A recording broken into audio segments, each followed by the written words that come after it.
Hello guys, कैसे हैं आप सब लोग। आई होप आप सब लोग बहुत अच्छे होंगे। I am C S Aashna Solanki and today is the day 5 of 15 day strategy to clear C S exams. आज मैं आप लोगों के साथ में दो बहुत ही क्रूशियल टेक्निक शेयर करूंगी जिससे आपको बहुत हेल्प होगी रिमेंबर करने में, याद रखने में। क्योंकि यही है, पढ़ तो सब लेते हैं पर याद करके रखना, एग्ज़ाम में उस चीज़ को एकदम अच्छे से रिटेन करना एंड वहाँ लिखना, ये सबसे क्रूशियल होता है। एंड काफ़ी बच्चे वही मिस आउट कर जाते हैं। तो ऐसा होता है ना कि रिज़ल्ट के टाइम पे कुछ बच्चों को यही लगता है कि यार पढ़ा तो हमने भी, सब सही था, पेपर्स तो हमारे भी अच्छे गए थे, फिर क्यों रिज़ल्ट नहीं आया। क्योंकि यही है कि अगर आप 5 पॉइंट एग्ज़ाम में लिखने जा रहे हो तो आपको 3-4 याद रहेंगे, एक आध पॉइंट आप मिस आउट कर जाओगे। एंड वही जहाँ आपने एक आध पॉइंट मिस किया वहीं पे आपके कुछ मार्क्स मिस हो जाते हैं। इसीलिए मैं आप लोगों के साथ में दो बहुत ही क्रूशियल टेक्निक शेयर करूँगी जो आपको हेल्पफुल होंगी बहुत ही ज़्यादा अच्छे से रिटेन करने में एंड सारी चीज़ें याद रखने में। Okay, so let's begin. The first technique जो मैंने बहुत अच्छे से फॉलो करी थी जिसके कारण मुझे रैंक भी आया था एंड यस मैं CS भी बनी हूँ, वो है एक्टिव रिकॉलिंग। एक्टिव रिकॉलिंग ऐसी टेक्निक है जो आपको बहुत ज़्यादा हेल्पफुल होगी। इसमें करना क्या है कि जैसे ही आपने एक चैप्टर पढ़ लिया, वो चैप्टर कंप्लीट होते से ही आपको उस चैप्टर को आंख बंद करके रिवाइज़ करना है। बुक सामने होगी तो डेफिनेटली आप, अगर होता है ना जैसे रिवाइज़ कर भी रहे हो कि हाँ इसमें क्या था, इस पॉइंट में क्या था, पूरे चैप्टर को आपको कंप्लीट होते से ही एक बार पूरा रिवाइज़ करना है। क्योंकि यही हमने फर्स्ट पेज से स्टार्ट किया, सेकेंड थर्ड फोर्थ, अगर हम सपोज़ कहते हैं 20 पेजेस का चैप्टर है, 20th पेज पे जैसे ही है तो हमको याद क्या रहेगा आखिरी में, जो 18 19 20 जो हमने लास्ट के 2-3 पेज पढ़े ना, वो हमको 100% याद होंगे एंड स्टार्टिंग के पेजेस दिमाग से थोड़े से तो निकल ही जाएंगे। तो हमको जैसे ही चैप्टर कंप्लीट हुआ 15 to 20 मिनट्स का टाइम निकाल के पूरे चैप्टर को एक बार सम अप करना है। अब वो रिवाइज़ करने के लिए आप लोगों को एक्टिव रिकॉलिंग जो है वो टेक्निक यूज़ करनी होगी। उसमें आप क्या करोगे, सबसे पहले जैसे ही चैप्टर कंप्लीट हुआ है आप उस चैप्टर की बुक जो है उसे बंद कर दोगे। अगर आपने बुक सामने रखी तो आप जैसे रिवाइज़ कर भी रहे हो ना कंप्लीट होते से ही, तो आपके दिमाग में रहेगा कि हाँ बुक सामने है, जैसे कोई पॉइंट भूलोगे देख लोगे। नो, माइंड ऐसे वर्क करता ही नहीं है ना। जैसे ही माइंड को अगर कोई, एकदम आप पढ़ रहे हो एंड माइंड को अगर एकदम से कोई क्वेश्चन आया कि हाँ यहाँ पे क्या लिखा था, आप रिवाइज़ करने बैठे, रिवाइज़ करते करते एकदम से आपको ये लगा कि अरे मैं यहाँ अटक गई हूँ, इस टॉपिक में क्या था। सबसे पहले तो आप रिवाइज़ भी इंडेक्स से करोगे, है ना, इंडेक्स खोल के रखोगे ताकि आपको पता रहे कि हाँ ये टॉपिक हैं उस चैप्टर में।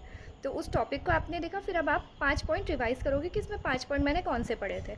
अब वो जब आप पॉइंट रिवाइज़ कर रहे हो उसमें सपोज़ 1 या 2 पॉइंट ऐसा आया जो आपको याद नहीं आ रहा है कि यार यहाँ मैं 5 पॉइंट अभी थोड़ी देर पहले जब मैं पढ़ रही थी तब पढ़ाई कर रहे थे उसमें, तो वो 5 पॉइंट में से 1-2 पॉइंट क्या थे अगर आपको याद नहीं आए, तो हम क्या करते हैं, सबसे पहले जैसे ही कुछ याद नहीं आ रहा हम सबसे पहले बुक खोल लेते हैं। यही सबसे बड़ी मिस्टेक है। एक्टिव रिकॉलिंग टेक्निक ही ऐसी है कि जैसे ही आपको कुछ याद नहीं है, आप आँख बंद करके कोशिश करो माइंड को थोड़ा सा टाइम दे के, टाइम दो उसको कि अरे खुद याद कर कि क्या पढ़ा था, क्योंकि थोड़ी देर पहले ही पढ़ा है।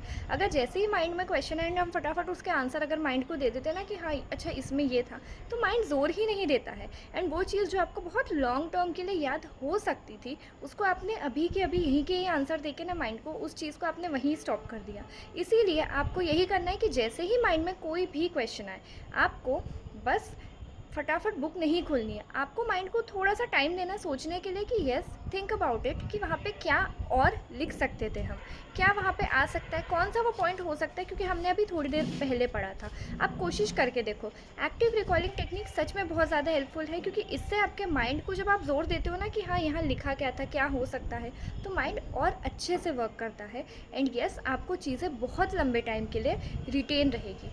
तो जैसे ही चैप्टर कंप्लीट हो आपका, सबसे पहले उसका इंडेक्स खोलो, वहाँ पे पॉइंट देखो कि हाँ अच्छा ये टॉपिक्स थे इस चैप्टर में जो पढ़े थे, वो टॉपिक देखो एंड उस टॉपिक को रिवाइज करने के लिए उस चैप्टर को ना खोलते हुए माइंड पे जोर दो कि हाँ 5 पॉइंट कौन से पढ़े थे। अगर लग रहा है कि नहीं याद आ पा रहे हैं, फिर उसके बाद उसका चैप्टर खोलो एंड वो चैप्टर खोलने के बाद वहाँ पे देख लो कि अच्छा यहाँ पे ये पॉइंट था। ठीक है। एक्टिव रिकॉलिंग मतलब यही कि जैसे ही चैप्टर कंप्लीट हो एक्टिवली उस चैप्टर को रिटेन करने के लिए फटाफट से रिवाइज़ करो।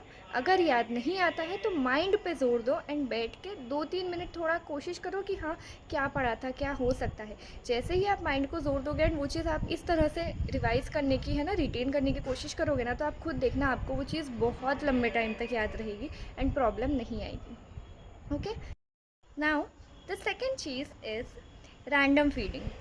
रैंडम फीडिंग भी एक माइंड की बहुत ही प्यारी टेक्निक है। इससे यही होता है कि आप सपोज़ कोई दूसरा चैप्टर पढ़ रहे हो, कुछ भी आप दूसरा सब्जेक्ट पढ़ रहे हो, बाय चांस अगर माइंड में किसी भी सब्जेक्ट से रिलेटेड कोई क्वेश्चन आया, तो हम क्या करते हैं, या तो हम इग्नोर कर देते हैं कि अरे कोई बात नहीं, जब उस सब्जेक्ट को उठाएंगे तब देख लेंगे, या तो हम ऐसा होता है कि इधर उधर किसी काम में लग जाते हैं, हम उस चीज़ को आंसर नहीं करते हमारे ब्रेन को, और यही सबसे बड़ी गलती होती है। रैंडम फीडिंग टेक्निक बहुत ही प्यारी टेक्निक है। आप लोगों को जैसे ही माइंड में कोई भी क्वेश्चन है, आपको सबसे पहले क्या करना है, बुक उठानी है। अगर आपको दूसरा सब्जेक्ट भी कर रहे हो, आपको बुक उठानी है, और बुक उठाने के बाद आपको उस सब्जेक्ट में उस चैप्टर को खोलना है और वो टॉपिक पे जाके माइंड को उसका आंसर दे देना है। जैसे ही माइंड में कुछ ऐसे क्वेश्चंस आते हैं ना इधर उधर के, तो माइंड को आंसर चाहिए होता है कि यार क्या था उसका आंसर। अगर आपने वहीं उस चीज़ को ख़त्म कर दिया ना, तो आप भूल जाओगे बाद में। लेकिन आपने उस चीज़ का आंसर जैसे ही ब्रेन को उस मोमेंट पे दे दिया कि अच्छा इसका आंसर ये था, जैसे ही दिमाग में क्वेश्चन आया, तो आपने जैसे ही उसका आंसर ब्रेन को दे दिया ना, अब नेक्स्ट टाइम कभी भी वो क्वेश्चन लाइफ में कभी भी पूछा जाए, आप खुद, मैं कह रही हूँ लिख के ले लो आप, अगर लाइफ में कभी भी वो क्वेश्चन पूछा जाएगा ना, आपको वो क्वेश्चन हमेशा आंसर करते आएगा। क्यों? क्योंकि आपने ब्रेन में रैंडम फीडिंग टेक्निक यूज़ करी है। जैसे ही कोई क्वेश्चन आए, आपने उसका आंसर दिया है ब्रेन को। रैंडम फीडिंग टेक्निक्स बहुत प्यारी टेक्निक है, क्योंकि जैसे ही आप, जैसे होता है बच्चा है ना, भूख लगी एकदम, अब अगर आप उसको बोलोगे बाद में खा लेना, कोई बात नहीं चल जाएगा, होता है ना, तो नहीं मतलब रहेगा, ठीक है, उसकी भूख दब जाएगी।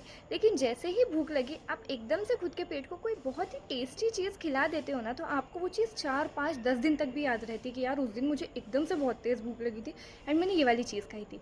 नॉर्मल रूटीन में खाओगे तो इतना याद नहीं रहेगा, है ना, कि हाँ ठीक है रोज़ खा रहे हैं, बट एकदम से बहुत तेज़ भूख लगी है और उस टाइम पर आप बहुत ही ऐसी कोई टेस्टी चीज़ खा लोगे जो आपको पता था ना कि हाँ यार मुझे बहुत पसंद है, वो चीज़ आपने खा ली, तो आपको वो चीज़ ना 10 दिन, 15 दिन, 1 महीने तक भी याद रहेगी कि यार एक दिन ऐसा आया था, मुझे ना बहुत तेज़ भूख लग रही थी यार, मैंने उस टाइम पे ना ये वाली मेरी फेवरेट चीज़ खाई थी। ओके, माइंड सिमिलरली वर्क करता है। रैंडम फीडिंग टेक्निक ही ऐसी कि जैसे ही आपके दिमाग में कोई भी क्वेश्चन आता है ना, तो फटाफट से उस क्वेश्चन के लिए माइंड को आंसर दे दो कि इसका आंसर ये था, तो माइंड में वो चीज़ हमेशा के लिए सेट हो जाती है एंड आपको बहुत लंबे टाइम तक बहुत अच्छे से ईजिली वो चीज़ याद रहती है, क्योंकि आपने रैंडम फीडिंग से माइंड को फीड किया है उस टाइम पर। ओके, सो ये दो टेक्निक्स जो मैंने आज आपको बताई, ये बहुत ही प्यारी टेक्निक्स है, प्लीज़ फॉलो करिए। Active recalling and random feeding, ये दोनों बहुत अच्छी टेक्निक्स हैं एंड आप खुद देखना आपकी रिटेंशन पावर बढ़ जाएगी, आप बहुत लंबे टाइम तक चीज़ों को याद रख पाओगे। एंड येस, एग्ज़ाम्स में कभी आपको डिफ़िकल्टी नहीं आएगी कि अगर 5 मार्क का क्वेश्चन है तो आपको, अगर 5 पॉइंट है तो पाँचों के पाँचों पॉइंट एग्ज़ाम में लिखते आएंगे, क्योंकि आपने इन 2 टेक्निक्स को बहुत अच्छे से फॉलो किया है। ओके, सो आज की वीडियो में बस इतना ही, मिलते हैं कल नेक्स्ट वीडियो में न्यू टेक्निक के साथ में। एंड यस, अगर आपको मेरा कंटेंट अच्छा लग रहा है तो प्लीज़ सब्सक्राइब माय चैनल, जिससे मुझे भी समझ आए कि हाँ आपको इस तरह की टेक्निक्स अच्छी लग रही है एंड मैं और बहुत सारी टेक्निक्स आपके साथ में शेयर कर पाऊँ। Okay, all the best, bye bye.